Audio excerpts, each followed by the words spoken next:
topic of discussion today is firearm investigation. In this, we are mainly focusing on, let's say, this is a bullet that we found on the crime scene. Now, there is also a gun that we found from the crime scene of the accused. So, whether this bullet is fired from this gun or not, how will we know that? That we are learning in this investigations.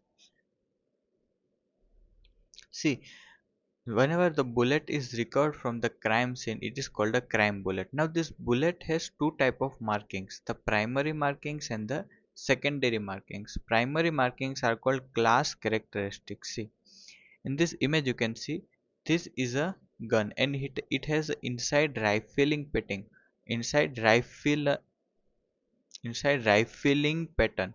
What is a rifling pattern? Why does a gun have rifling pattern? To give that spinning movement to the bullet, so it has stability inside the air, right? So it has rifling pattern. Now every gun of this model will have same rifling pattern. If a gun is of different model, then the pattern will be different, and this rifling pattern gives a peculiar characteristic marks on the bullet. So every bullet that is fired from this model gun, every bullet will have the same primary markings. So they tell about a class or model of a gun. Let's say AK-47, all AK-47 models will have same characteristic primary markings, but if it is AK-74 or AK-125, then the markings will different. So all model will have same marking, but the more important one are the secondary markings. See, secondary markings are irregularities in the barrel. Let's say this is an old gun, it is used many times. Due to wear and tear, there are some irregularities in this barrel. Due to these irregularities, whenever a let's say these are some irregularities, whenever this bullet goes over here, this irregularity scrape the bullet, and this scraping will result in secondary markings. So these are called caused due to irregularities, and irregularities are caused due to wear and tear. There can be some manufacturing defect over here, or metallic fouling. What is metallic fouling? See, whenever this bullet is going at high speed, then bullet is made up of lead, right? Some of the lead gets melted and struck over here. So when the next bullet will go, this struck lead will scrape that bullet, and that will result in some irregularities. And these are what secondary markings. In this image you can see this magnified one are the secondary markings, and these are the fingerprint of a gun, that every bullet that is fired from this gun will have same secondary markings. Primary markings, let's say this is AK-47, every model will have same primary marking, but secondary markings are peculiar to that particular gun only. Now how will we compare this? Let's say we found a bullet at the crime scene. Let's say this is the bullet that we found at crime scene, and this is the gun we are suspecting that it fired the bullet. Now we will take a test bullet and we'll fire the test bullet from this same gun, and then we'll compare the markings of this crime bullet and test bullet with the help of comparison microscope. If the markings are identical of the test bullet and crime bullet, it is fired from the same gun, but if the markings are different, it is fired from the different gun. Last point, see, whenever a bullet is found at the crime scene, we handle it with the help of this forceps which has rubber at its end. So we have rubber tipped tweezers. Do not use a tooth forceps, that will cause additional marking and destroy that evidence. Now, gunshot residue. See, whenever the accused has fired the bullet, this smoke, flame, etc. deposit on his hand. So this will result in a gunshot residue on his hand.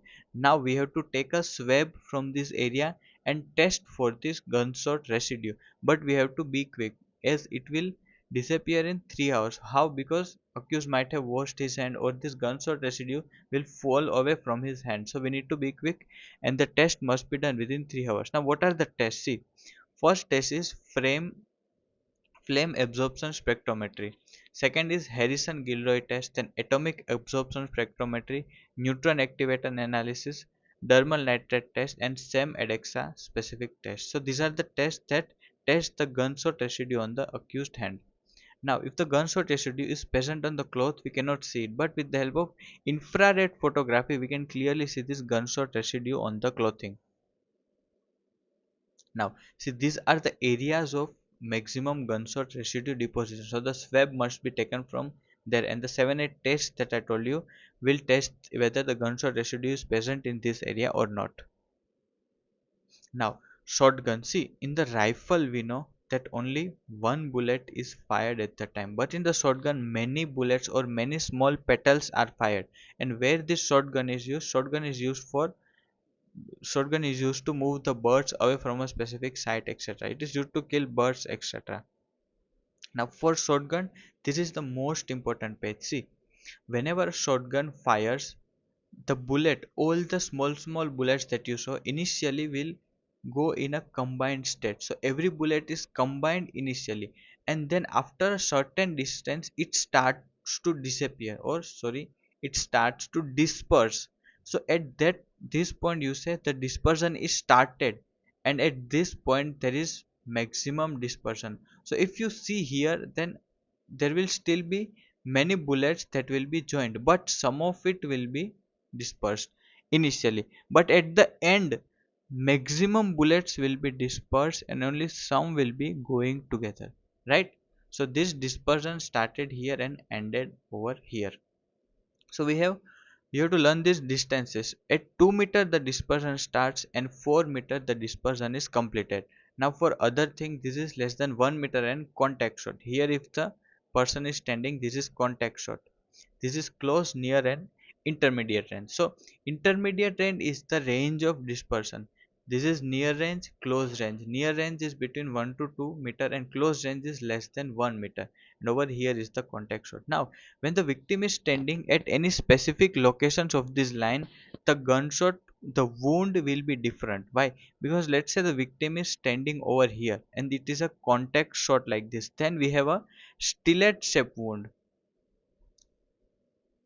We have a stiletto or cruciate shape wound where all the lead shots will go inside the wound as a single mass. The lead shots are not dispersed here, right?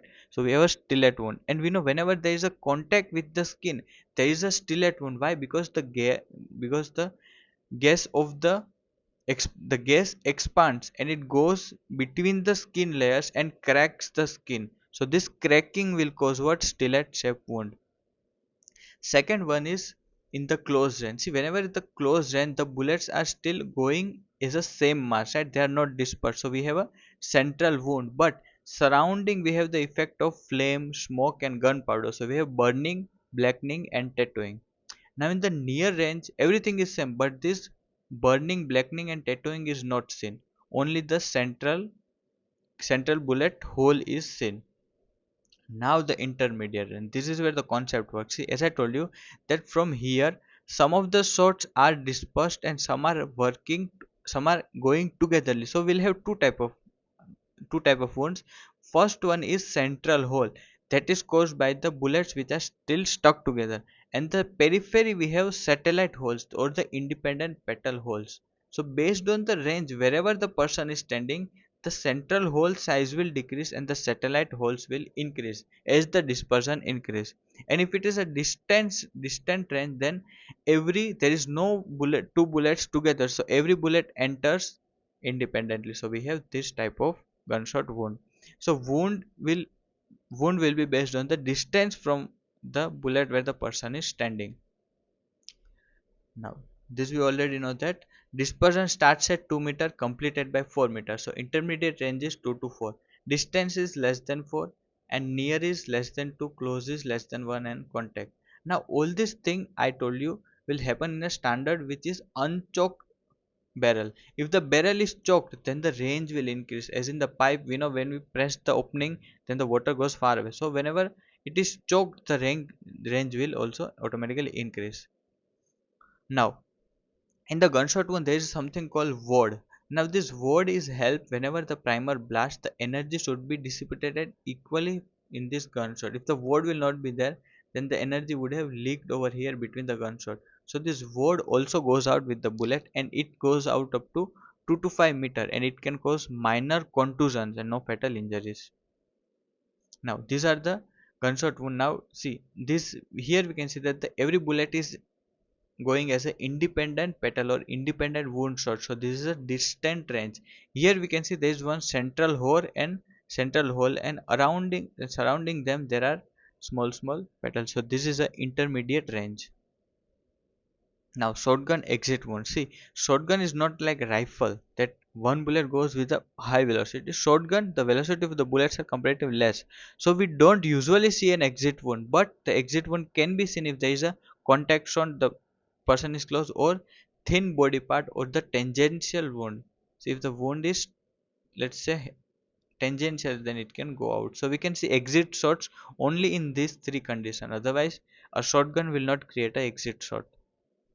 Now, atypical ballistics of shotgun. We have to learn about two: bowling of shots and billiard board ricochet effect. See, in this image, you can see that the barrel of the shotgun is shooting the bullets, and here these are stuck due to grease or excess heat or lubrication. So this is not a intermediate range. We know in intermediate range also some of the bullets are stuck, but this is a far range. Person is standing beyond 4 meter, 9-10 meters person is standing, but due to this lubrication these bullets are not dispersing away. So we have bowling or welding of shot. In this, the far range looks like an intermediate range because the bullets are stuck together. Second is when near range looks like far range. Let's say the barrel of the shotgun has fired some bullets. Now these bullets are still stuck together. They are not independent. But when they hit an intermediate object, they get dispersed. So there is erratic dispersion of lead shot before 4 meter due to this intermediate object. So the wound will look like this.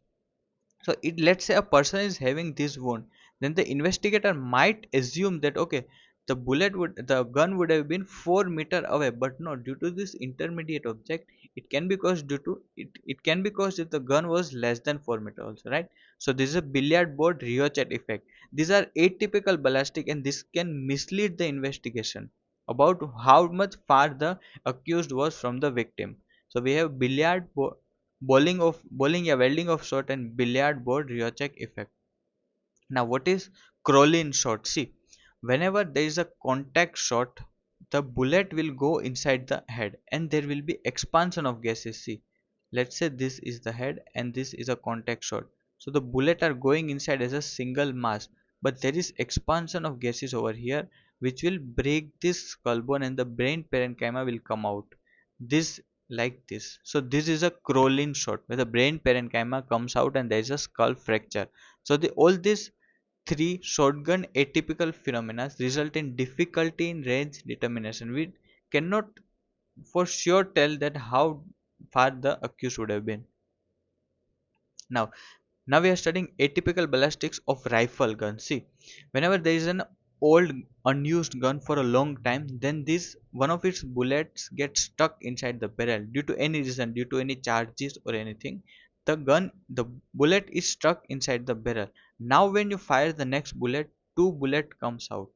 So whenever, so this is called tandem or piggyback bullet. When old gun is used and two bullets come out back to back. Second is yawning and tumbling. See, a normal bullet will spin like this in this direction. In this direction, right? A normal bullet will spin. But if there is loss of this spinning or gyroscopic effect, then the stability of the bullet goes away. So when the stability goes away, the bullet will simply yawn like this or tumble. It will rotate in this direction. So we have yawning and tumbling of bullet. Yawning, the bullet travels and tilts progressively. Tumbling, it is rotating along its own axis. And it will cause a atypical entry wound, because a typical entry wound will caused by a bullet which is spinning like this. So whenever there is a tumbling bullet, it can also mislead the investigation as the nature of the bullet is not known. So atypical entry wound is caused by this bullet. Now what is ricochet effect? See, whenever the gun is at an angle from, let's say, very less angle, 10 to 30-degree angle from here, then the bullet will bounce off and hit the target. So whenever it hits this target, this is called a ricochet bullet. Now this deflection angle is 10 to 30 degrees. Now whenever the bullet is fired from over here, at this point the bullet is spinning. Whenever it hits an intermediate object and goes away, now that spinning effect is lost. so will not have abrasion color. Why? Because that spinning effect of bullet that was causing abrasion color. So whenever it hits over here, the spinning effect is lost, so we'll have no abrasion color. Second is, all the smoke gunpowder will fall off over here, like that will not bounce, so will not have any burning, blackening or tattooing in the wound. So it will also cause atypical wound. Less the person if standing, let's say 1 meter only over here, but there won't be any burning, blackening. So the investigators will assume that okay, this wound have been far away, and it will mislead the investigation. So this also has a keyhole shaped wound due to tumbling. Whenever the bullet hits over here, it tumbles. In this image you can see that the path has been diverted. So this is ricochet bullet. Next is souvenir or sleeping bullet. See, sometimes when a person is hit by a gunshot wound and there's a bullet inside it, every time it is not safe to remove that bullet, right? If we remove that bullet, that can be a lot of bleeding and a person might die. So the doctors prefer to keep that bullet inside only. So what happens after a long time, that bullet develops a fibrosis layer around it, and it is stays inside the person.